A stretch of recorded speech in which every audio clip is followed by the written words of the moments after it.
Bonjour et bienvenue dans cette nouvelle édition de Reporter, le magazine de grands reportages de la rédaction de France 24. Cette semaine, nous vous emmenons dans les coulisses du retour de l'ancien président Laurent Gbagbo dans son pays, la Côte d'Ivoire, après 10 années, dont 7 passées en prison aux Pays-Bas, à attendre le verdict de la CPI, la Cour pénale internationale. Ce verdict est tombé le 31 mars. Laurent Gbagbo a été définitivement acquitté de crimes contre l'humanité. En 2011, il avait refusé de céder son fauteuil de président après avoir perdu une élection présidentielle contestée. La flambée de violence qui a suivi a provoqué la mort de plus de 3000 personnes en l'espace de 5 mois.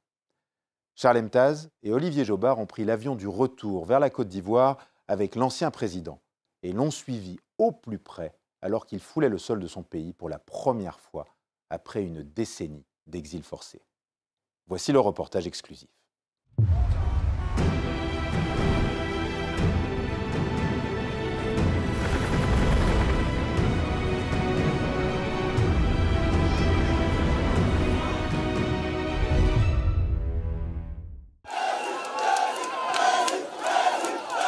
Abidjan, rond-point Aquaba. Les supporters de Laurent Gbagbo sont venus en masse. Mais ils ne sont pas les bienvenus. Les CRS ont pour ordre de bloquer l'accès à l'aéroport. Ce jeudi devait être une fête, c'est la colère. Ils essaient de nous empêcher. À main libre, nous essayons de venir à accueillir notre président Laurent Gbagbo, mais ils empêchent. Mais vous parlez de réconciliation. Et il parle de réconciliation. Il n'y a pas de réconciliation. Tu ne peux pas faire réconciliation avec quelqu'un et puis l'empêcher de rentrer dans son pays ou bien empêcher sa popularité de l'accueillir. La suite du programme s'annonce musclée. Au même moment, à 7000 km de là, aéroport de Bruxelles, Laurent Gbagbo, tout juste reconnu non coupable de crimes contre l'humanité. Un homme libre après 7 ans de prison à La Haye. Moi, quand je suis arrivé à la CPI, j'avais peur. J'ai dit, bon ben, écoutez, peut-être qu'il y a eu des choses qui se sont faites à mon nom et que je ne savais pas. Mais quand le procureur et son bureau ont commencé à décliner toutes les accusations, bon, j'ai senti qu'il n'y avait rien. J'ai senti qu'il n'y avait rien. Et à partir de ce moment, j'ai dit à ceux qui venaient me voir que j'allais retourner. La crise post-électorale ivoirienne de 2011 a fait plus de 3000 morts, avec des massacres dans les deux camps. La Côte d'Ivoire peut-elle tourner la page? Embarquement immédiat pour Abidjan et déjà un son d'ambiance. Ça fait 10 ans, on t'attend. 10 ans, on t'attend. Président, on est fiers de vous. Président, tes enfants te saluent ici. On est fiers de toi. À quelques heures de son retour, Laurent Gbagbo semble confiant. Son atout majeur selon lui, il est resté populaire car il vient du peuple. Moi, je n'ai pas hérité de poste politique. Je me suis battu. Je me suis fait tout seul, depuis tout petit. Et donc, quand je parle du peuple, ce n'est pas une parole en l'air. Bientôt, la lagune d'Abidjan apparaît et les quartiers de la ville de 5 millions d'habitants. Le plateau, Yopougon, Abobo, Cocody, Port-Bouët, Koumassi, Trècheville, Adjamé et bien d'autres. Le gouvernement a fait à Laurent Gbagbo les honneurs du pavillon présidentiel, mais aucun des ministres d'Alassane Ouattara n'a fait le déplacement. Allons-y. Libérez le passage, s'il vous plaît. Libérez le passage. À la sortie de l'avion, c'est très vite la cohue, à tel point que la compagne de Laurent Gbagbo doit donner de la voix. Laissez-le vieux va sortir. Laissez-le sortir. Encerclé par ses supporters, Laurent Gbagbo offre un salut au personnel de l'aéroport, avant de filer en voiture. Les chefs traditionnels et rois de Côte d'Ivoire devront se passer des salutations. Certains crient au sabotage. Laurent Gbagbo a été acquitté.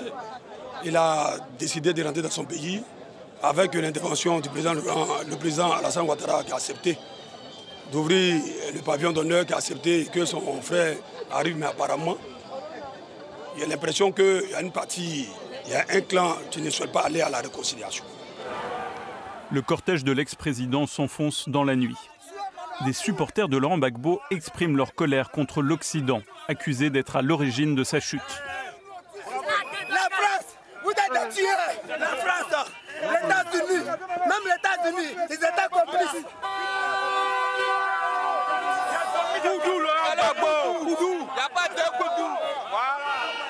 Dans son QG, Laurent Gbagbo retrouve ses camarades du FPI, son parti.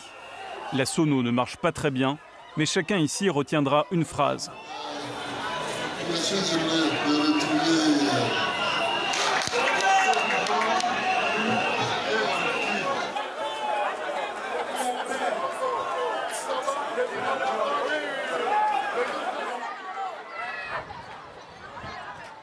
Le jour d'après, dans le quartier de Yopougon, fief électoral de Laurent Gbagbo. Laurent Gbagbo, c'est la paix. Laurent Gbagbo, c'est la réconciliation. Son retour a déjà inspiré les musiciens zouglous. Mais pour d'autres partisans de Laurent Gbagbo rassemblés ici en agora participative, la fête a été un peu gâchée. Selon eux, l'actuel président Alassane Ouattara aurait dû accueillir Laurent Gbagbo à l'aéroport. Réconciliation, il faut que ça soit sincère. Ouattara prend la réconciliation, mais pas dans la vérité. Pas dans la vérité. Tu dis qu'on a qu'à se réconcilier, c'est vrai, non? Donc si Gbagbo vient là, toi-même là, tu dois t'imprégner de son arrivée. Tu dois être à l'aéroport. Tu dois le faire à quoi, bah, mon frère? Faisons table rase. Tout ce qui s'est passé, on laisse. Près de l'aéroport, quelques supporters de Laurent Gbagbo ont fini leur journée sur un lit de l'hôpital de Port-Bouët. Pierre espérait voir son champion. Un membre des forces de l'ordre l'en a empêché. Il préfère témoigner anonymement de peur des représailles. Je me rendais à l'aéroport pour l'accueil de Laurent Gbagbo. Et ensuite de ça, j'ai reçu de la grille au niveau de la cheville. Un tir de lacrymogène, comment ça s'est passé? Au fait, la personne était en face de moi à 1 mètre et puis il a tiré sur la cheville. À bout portant? Oui, à bout portant. Au niveau de la cheville, il y a une grande blessure là. Et puis j'ai une fracture au niveau de l'os. Voilà, donc je dois subir une opération. À l'origine de toutes ces tensions entre le peuple de l'ancien président et celui de l'actuel pouvoir, la crise de 2011. La victoire d'Alassane Ouattara a clos le débat pendant 10 ans. Mais Laurent Gbagbo, son rival, continue d'affirmer une lecture des événements radicalement différente. Certains ont décidé de mettre Ouattara au pouvoir. Mais pour le mettre au pouvoir, il faut que la place soit vide. Donc, de me dégager. Mais moi, je me considère comme celui qui a gagné l'élection présidentielle de 2010. Ça, c'est évident. Mais on ne va pas remonter le temps jusqu'à 2010, on ne va pas revenir en arrière. Pour se faire une idée du niveau de violence subi par certains habitants d'Abidjan, il suffit d'un nouveau détour à Yopougon. Ici, Youssouf est minoritaire. C'est un partisan d'Alassane Ouattara. Il y a 10 ans, sa famille était victime d'un raid mortel des milices pro-Gbagbo. Il faut nous tuer parce que nous sommes des militants de Ouattara. Parce qu'on a voté pour lui. Grand frère, petit frère, cousin. Ils ont été tués par balle. Ils ont été tués par la balle. Ils étaient exécutés. Ils étaient exécutés. Oui, je vous dis, ils étaient exécutés. Je n'ai pas vu vraie justice au niveau de la CPI. Parce que nous étions victimes dans tous les sens de Laurent Gbagbo. Laurent Gbagbo estime pour sa part que la justice internationale l'a innocenté et qu'il n'est pas le responsable des crimes de 2011. Pour certaines victimes, ils estiment que vous avez une responsabilité peut-être morale. À ces victimes-là, qu'est-ce que vous diriez, tout simplement? Je ne leur dis rien. j'aurai à rencontrer les victimes après. J'ai fait 10 ans. Je reviens chez moi, acquitté. Mais ça aussi, c'est un fait qu'il faut respecter. La crise électorale de 2010-2011 continue d'empoisonner la société ivoirienne. Trabi Valéry est journaliste. Il fut le témoin direct de cette époque. Il a enquêté sur les massacres dans les deux camps. La crise post-électorale de 2010 a contribué à exacerber les conflits fonciers, conflits ethniques, conflits communautaires, et j'en passe. Même voire religieux, parce qu'il y a des imams et des pasteurs qui ont été tués. Voilà. Si les gens ne mettent pas de l'eau dans leur vin, pour se dire que la Côte d'Ivoire vient de loin, qu'on a traversé une crise très dure, où il y a plus de 3000 morts, si les mêmes discours d'hier reviennent, forcément on va plonger. On va plonger dans la même chose, dans le même travers de 2010-2011.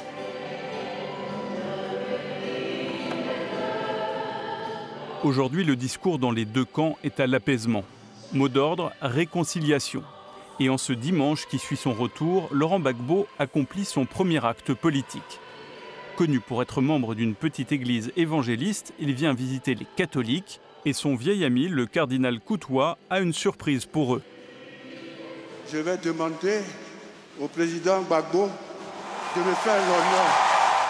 Le président Laurent, à un moment donné, il a quitté l'église pour se faire évangélique. Après ce petit tour chez les évangéliques, il s'est dit non, je reviens.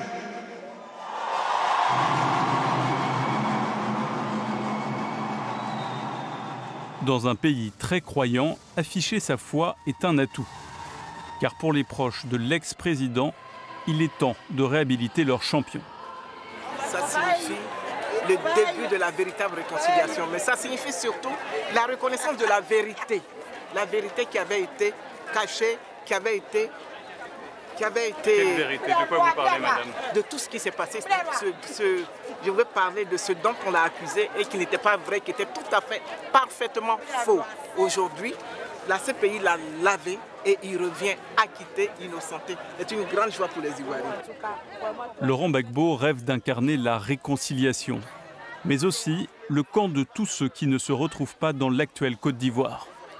Beaucoup de vos supporters souhaiteraient évidemment que vous puissiez concourir en 2025 à l'élection suprême. Moi, je n'exclus rien. Je suis en politique. J'ai demandé à la direction de mon parti de me laisser faire mes deuils, surtout pleurer ma maman. Et puis après, je suis un soldat. Je suis un soldat, je suis au garde à vous. Les observateurs prêtent à l'actuel président Alassane Ouattara l'intention de changer la Constitution. Pour l'élection de 2025, il abaisserait l'âge maximal de candidature à 75 ans, voire 70 ans. Une façon de tourner la page en s'excluant et en éliminant ses rivaux, Henri Konan Bédié et Laurent Gbagbo. C'est la fin de cette édition. Merci de l'avoir suivi. Vous pouvez retrouver cet épisode de Reporter en français, anglais, arabe et espagnol sur france24.com.